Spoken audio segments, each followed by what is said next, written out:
Hi, class. We're in week 3 of human rights policing. Just as a reminder, so far so good with the class. Keep up the solid effort. Keep in mind that your original posts are due on Thursday, and your two in-depth response posts due on Friday. Um, again, always make sure that your reply posts are just as elaborate, offering something new and creative to the discussion as your original post. And so I'll try to post an online video lecture every once in a while. And so I decided to do so again for this week. A little side note before I get into what we're talking about this week, that keep thinking about your project for this class, thinking about a community group or community members that can best be served by human rights policing. You want to think things like what are the focal concerns of those community members? What have been some of their past experiences with the police? What kinds of resources do they need? What kind of structural challenges do they face? What are their central problems or concerns that they're facing, and what can police do to advocate, or what role can police play in advocating for the human rights of these community members? And this is all kind of a secondary type of research that you're doing, looking at magazines, articles, newspapers, secondhand sources, even peer-reviewed literature, of trying to get the perspective of members of the community and how police officers can better serve those communities and provide those communities with resources, and even how can police protect the human rights of those community members. We always think of police officers as people that enforce laws and put people in jail. In other words, that police officers are responsible for social control or upholding social inequality, or for enforcing laws. In other words, that police exist for the purposes of social control. But with this book and this class, we're trying to reimagine policing from primarily an institution of social control to an institution that protects the human rights of community members. In particular, those community members that are most vulnerable, that most need human rights. And so your project for this class then is to identify a community group and to figure out how police can best serve that community and protect their human rights. Okay, and as I said on that introduction module, internet sources, newspapers, journals, articles, library sources, archives, etc. There's even a lacrosse historical archive site that you can go on to look at some of the history of people and community members in lacrosse.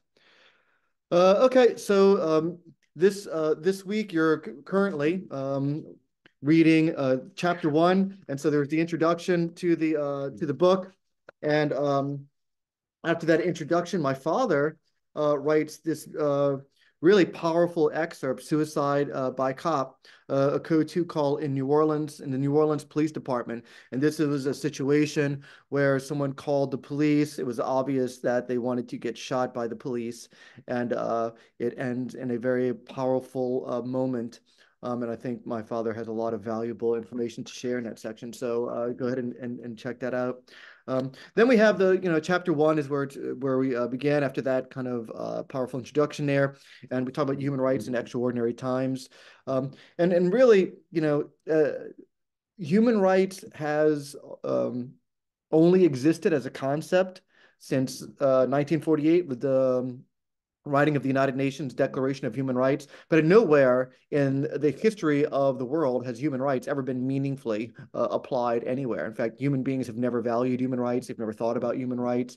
Rights were always given to certain people who had power, privilege, access to the divinity, things of that nature. But the idea that human rights belong to all human beings as a product of their birth simply never really existed. And of course, it was the aftermath of World War II, where the world saw 40 million Russians killed. The world saw, so many the Holocaust and the extermination of people, genocide. All the horrors and evils of World War II, and human beings decided that maybe we need to start thinking about something called human rights because we can't continue living in a society such as this. But ever since that writing in 1948, all the way to now, you know, human rights has never been applied. Human rights has never been practiced. Human rights have never really been significantly and meaningfully applied in any aspect of our society. Just pick an institution, criminal justice system.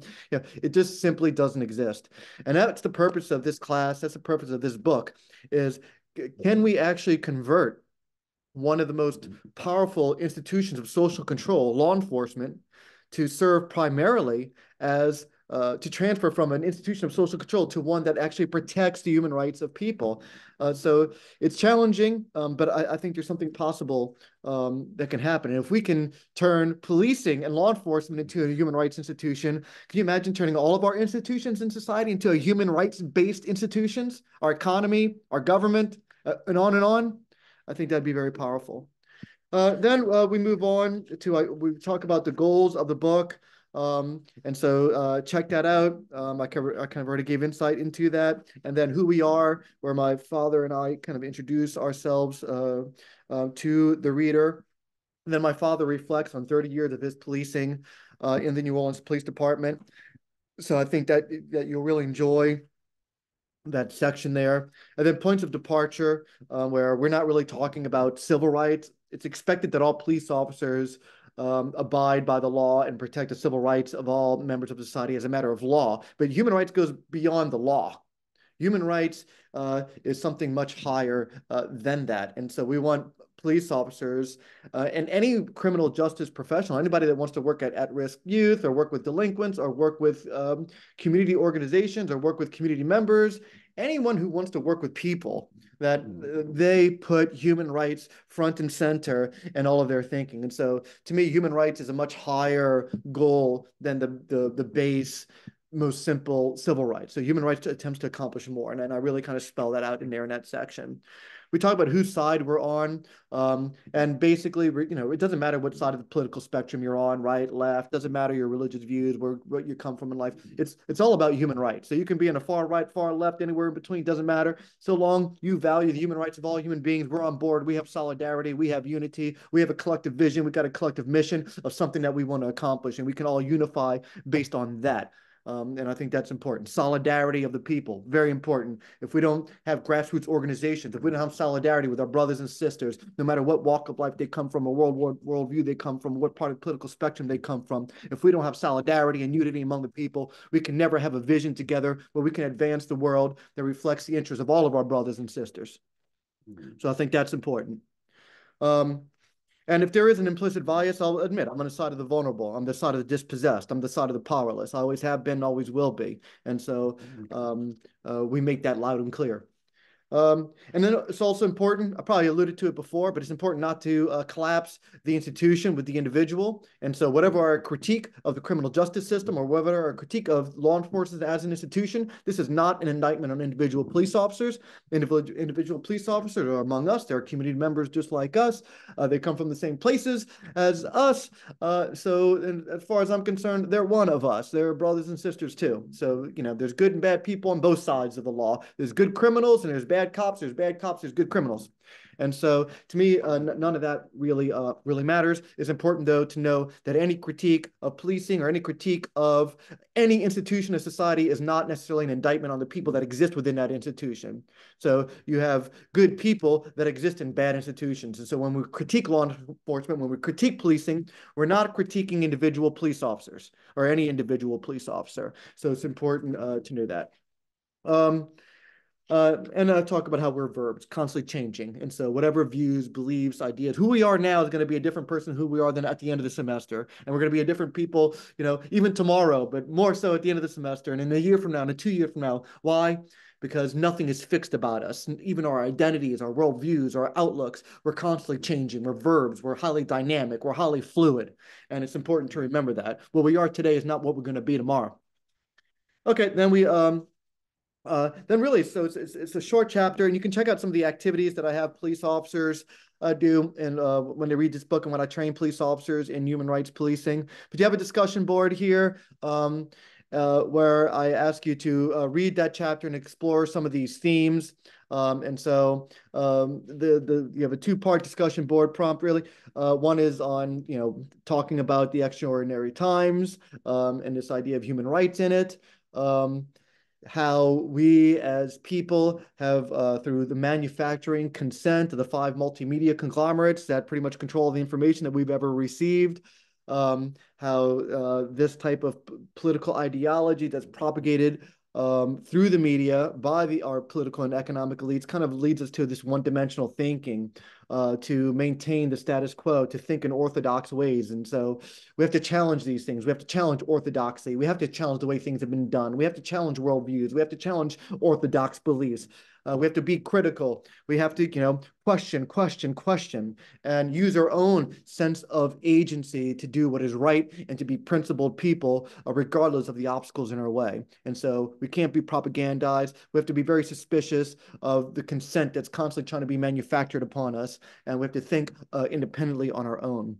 Um, and so, we talk about things like this in the book, and ultimately, there's never going to be a savior that saves us. There's no person we can vote into office that saves us. We have to save us. Each one of us has to become Nietzsche's Uberman or Weber's charismatic figure. Each one of us have to use our own agency. Each one of us have to be leaders to impart change in the world, but always in unity, always in solidarity, so we can manifest our collective vision and change the world in a way that impacts us. So solidarity is most important. Solidarity is the answer.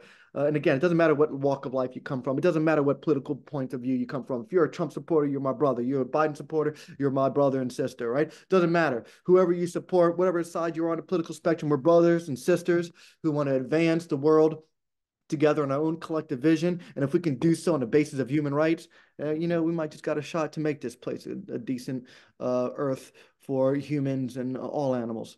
And then I talk about human rights, what that exactly means, and that's what you're going to talk about in the discussion board. I have a little reflection piece on number 6. Number 7, finding common ground. So again, this whole theme of finding solidarity, and then talking about this potential for change. If we have this solidarity, and if we can get behind human rights, is there a possibility to change? And can law enforcement, can police officers be part of the puzzle in this collective vision to impart change upon the world? And finally, I want you to kind of respond a little bit to the 30 articles in the United Nations Declaration of Human Rights. Most people talk about human rights, but they don't know anything about the United Nations Declaration of Human Rights and its 30 articles. So I invite you to look at those 30 articles in the United Declaration of Human Rights, as well as parts 1 and 2 and 3 of the first 27 articles in the International Covenant of Civil and Political Rights. And there's I give a link for you with all that's also in the book. And for you to talk about what you think are the 3 most important human rights, and to think about what do you think, to think about what 3 are the most important human rights for the community members that you're focusing on in this class project. And I'll give you some guidelines on that. Other than that, I hope you are enjoying your readings. I'm certainly enjoying reading the discussion boards, and I'll as you well know now, I make extensive comments, and I give you extensive feedback on Canvas. So you just have to check where I grade your assignments. You have to check all the feedback that I give you. Sometimes it's a lot, sometimes not much is needed, but always read that feedback. I think it'll be very important there. And have a great week. Thank you very much. Keep up the solid effort. And so far, the class is humming along nicely. And so proud of y'all, and keep it up. Thank you very much.